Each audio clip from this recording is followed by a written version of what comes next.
বাসন্তী পূজা আর রামনবমীতে ঠাকুরকে প্রণাম করতে চলে গিয়েছিলাম আমাদের ময়মনসিংহে দুর্গাবাড়ি মন্দিরে।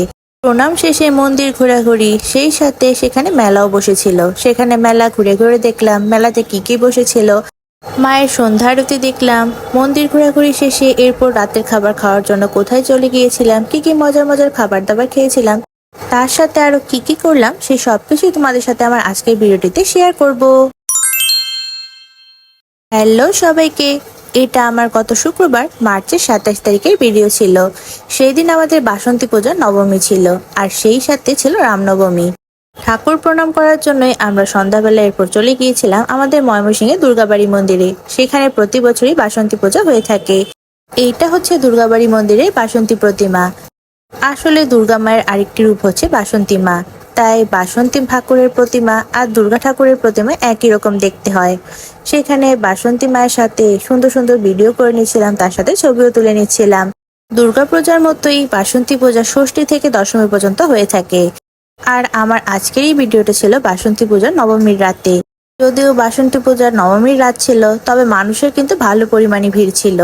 আসলে সেই দিন শুক্রবার থাকার কারণে হয়তো ভিড়ের পরিমাণটা এত বেশি ছিল। যাই হোক, এর সাথে সেই দিন রামনবমী পূজাও ছিল।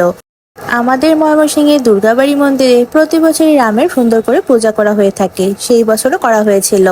আমার হাজবেন্ড সকালে পূজার সময় গিয়েছিল। আসলে আমার শরীরটা ভালো নেই, তাই আমি যেতে পারিনি। রামের প্রতিমাটা কিন্তু দেখতে খুবই খুবই সুন্দর হয়েছিল। রামের জন্মতিথিকেই বলা হয় রামনবমী। রামের মূর্তিটা সত্যি বলতে অনেক অনেক বেশি সুন্দর হয়েছিল। আমি তো কয়েকটা সুন্দর সুন্দর ছবিও তুলেছি আর তোমাদের সাথে শেয়ারও করেছি। এদিকে বাসন্তী মায়ের নবমী পূজার ঢাক বাজানো হচ্ছিল, চলো শেয়ার করি।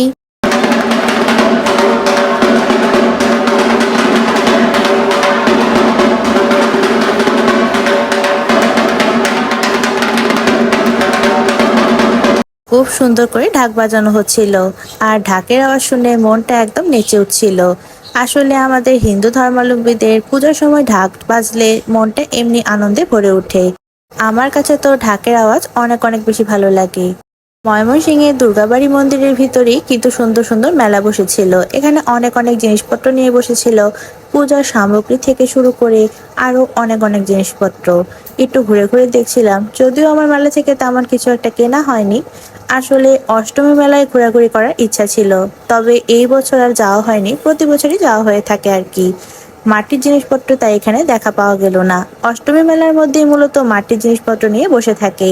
আর এখানে শুধু পূজার সামগ্রী, ঠাকুরের ছবি, শাঁখা, সিঁদুর এগুলো নিয়ে বসেছিল, তাই এখান থেকে কিছু আর কেনা হয়নি।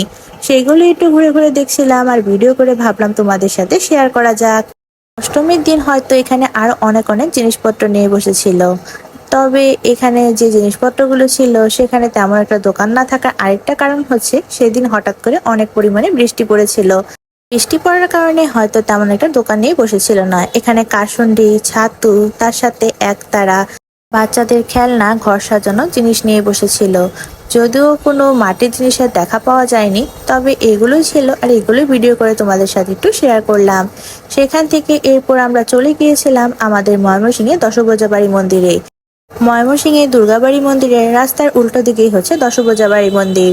সেখানে একটু প্রণাম করার জন্য আর সন্ধ্যা আরতি হচ্ছিল সেটাই দেখার জন্য চলে গিয়েছিলাম। চলো তোমাদের সাথে সন্ধ্যা আরতির সুন্দর মুহূর্তগুলো দেখাই।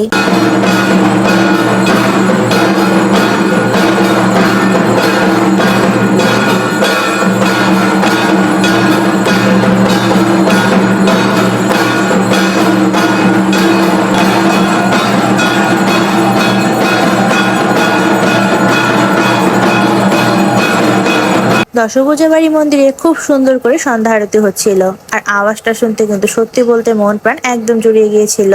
মন্দির দর্শন আর প্রণাম শেষে এরপর আমরা রাতের খাবার খাওয়ার জন্য চলে গিয়েছিলাম আমাদের ময়মনসিংহে সারিন্দা রেস্টুরেন্টে।